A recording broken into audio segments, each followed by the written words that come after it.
امام سجاد علیہ السلام کربلا کے زخمی دل کے وارث تھے، اور اس عظیم سانحے کے بعد پوری امت کی نگاہیں اب پر ٹکی ہوئی تھی۔ کربلا کے میدان میں اب شدید بیمار تھے، لیکن اسی بیماری نے اب کو شہادت سے محفوظ رکھا تاکہ اب امام حسین علیہ السلام کے بعد امامت کی ذمہ داری سنبھال سکیں۔ کربلا کے قیدیوں کی قیادت کرنا، کوفہ اور شام کے درباروں میں حق کی گواہی دینا، اور ظالموں کے مقابل صبر کا پہاڑ بن کر کھڑے رہنا، یہ سب وہ کارنامے تھے جو تاریخ میں ہمیشہ کے لیے روشن ہوئے۔ اپنے گریہ اور دعاؤں کے ذریعے لوگوں کے دلوں میں حق کی محبت جاگائی، اور صحیفہ سجادیہ کے ذریعے انسانیت کو وہ خزانہ دیا جو آج تک مومنین کے دلوں کو زندہ رکھتا ہے۔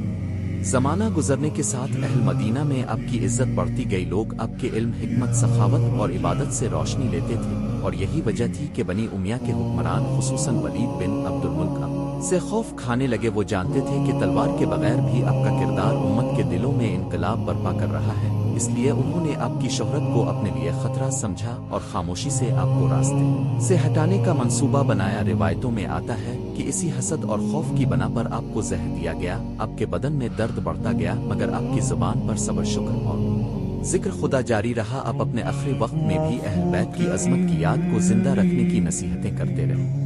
جب زہر کا اثر زیادہ بڑھ گیا تو امام سجاد نے اپنے اہل خاندان کو قریب بلایا اور انہیں صبر کی مضبوطی سمجھائی کہ اللہ ہمیشہ صبر کرنے والوں کے ساتھ ہوتا ہے۔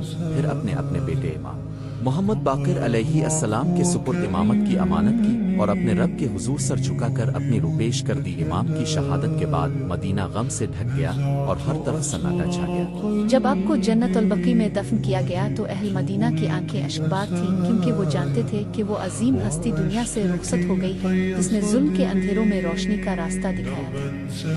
اگر آپ اسلامک ویڈیو دیکھنا پسند کرتے ہیں تو اب دیکھتے رہیے داستان اسلام ٹک ٹاک اور یوٹیوب دونوں پر ہے۔